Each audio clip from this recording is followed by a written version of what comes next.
আপনি মিডিয়ারও vice chairman, আগে চেয়ারম্যানের দায়িত্ব ছিলেন, মানে আপনি ক্রিকেটার এবং আমাদের সবার অভিভাবকের জায়গা থেকে জানতে চাই যে আপনি যখন বাইরে যান, বাইরের দেশে যান, আমরা দেখি যে বাঙালি প্রবাসী যারা রয়েছেন, যারা মাথার ঘাম পায়ে ফেলে, যারা স্টুডেন্ট হিসেবে সেখানটায় রয়েছে, তারা ক্রিকেট বোর্ডকে হেল্প করতে চায় না ভাবে, এবং তারা অনেকেই হচ্ছে বাংলাদেশের ক্রিকেটাররা যখন কোনো লিগে খেলে সেটাও দেখতে যায়।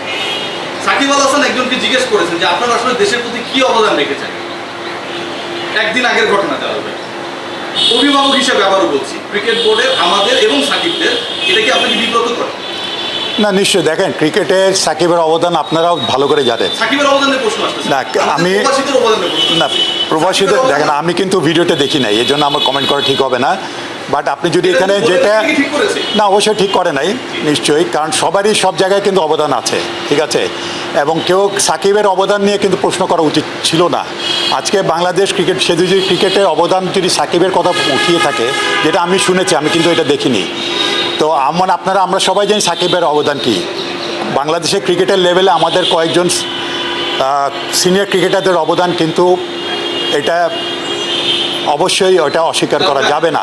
শতভাগ একমত, কিন্তু কেউ যদি এটা এক্সপেক্ট করে, আমি একটু এক্সপ্লেইন করি। আপনার ক্রিকেট দলের যে সদস্যরা, তারা সবাই বলেছিল যে ছাত্র বিক্ষোভটা হয়েছে যে যেন রক্তপাত না হয়, আমাদের সন্তানরা তোমরা ঘরে ফিরে যাও, এই আহ্বানটা সাকিবও জানাবে। এই এক্সপেকটেশন যদি কেউ করে, সেটার মধ্যে ভুলটা কোথায়?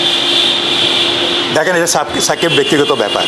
সাকিব কি বলেছে সেখানে আমি ঠিক বলতে পারবো না। সাকিব, যেটা আমি যতটুকু জেনেছি যে সাকিবকে অবদানের কথা বলা হয়েছে, বা ক্রিকেটের অবদান, আমি যদি অবদানের কথা, তাহলে আমি কোন অবদান এখানে বোঝাতে চেয়েছে আমি জানি না। কথা হয়েছে, বোর্ডের সাথে কথা হয়েছে, আমার সাথে কথা হয়েছে, সিলেক্টরদের সাথে কথা হয়েছে। হি ইজ অ্যাভেলেবল, এবং আশা করি সে হয়তো সরাসরি সে দুবাই থেকে চলে যাবে যদি সময় না থাকে, অথবা তাকে বলা হয়েছে যে সে ঢাকা থেকে এসে 2-1 দিন প্র্যাকটিস করে তারপরে টিমের সাথে যোগ করে একসাথে যাওয়ার জন্য। তো ওকে আমরা এই পাকিস্তান সিরিজে পাওয়া যাবে তাকে। তাসকিনের কালকে একটা অ্যাসেসমেন্ট ছিল, এটা হয়ে গেছে বোধহয়।